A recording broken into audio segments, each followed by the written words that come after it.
Welcome to Norway and the launch of the new Ford Kuga, where the conditions outside have to be described as Arctic, because we are indeed inside the Arctic Circle, pushing even further north as I'm driving now.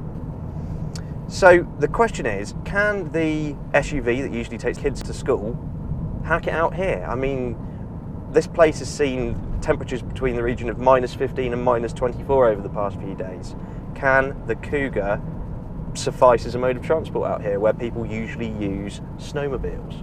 The new Kuga joins its bigger brother the Edge with its new, more premium upmarket look, the larger trapezoid grille, more raked and intricate LED lights at the front. This specific model is the ST Line, so you notice it's squatted a bit lower, it's by about 10mm.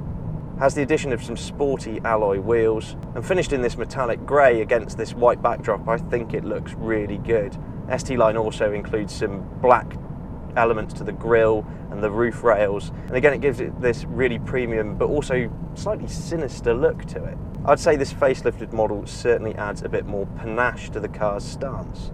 The interior has been thoroughly revised too, with the main headline being that Sync 2 is gone and we now get Sync 3.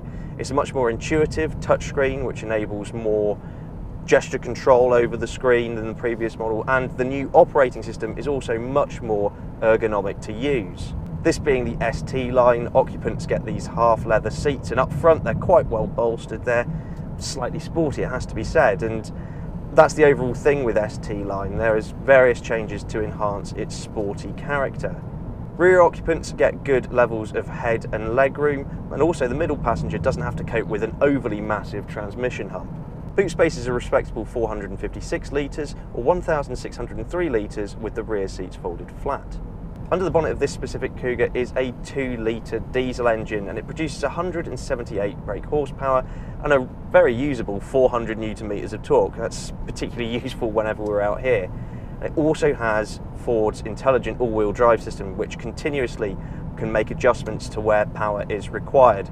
We've had a few sticky situations out here in the snow, and it seems that the Kuga has proved itself worthy of an AWD badge on its door.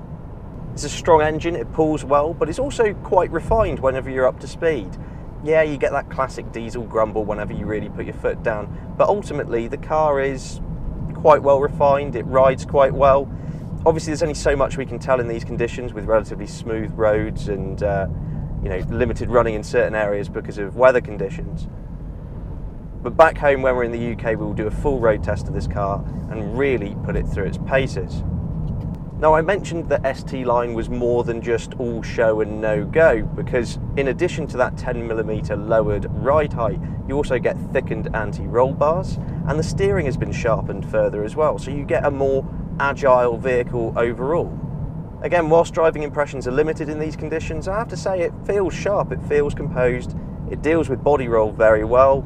It doesn't feel like a lazy car at all, it feels quite agile. This model is equipped with a rather slick 6-speed manual transmission, but an auto is also available. This new, updated, facelifted and refreshed Kuga starts from £20,845, and it's certainly worth considering if you're a keener driver but also need an SUV perhaps for family life. It handles pretty tidily, and it's competitively priced with rivals. ST Line is certainly a talking point with other models, but I think it has to be said, it suits the Kuga's character rather well.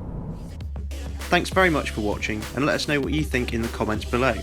Please subscribe for all of the latest and greatest cars to hit the road.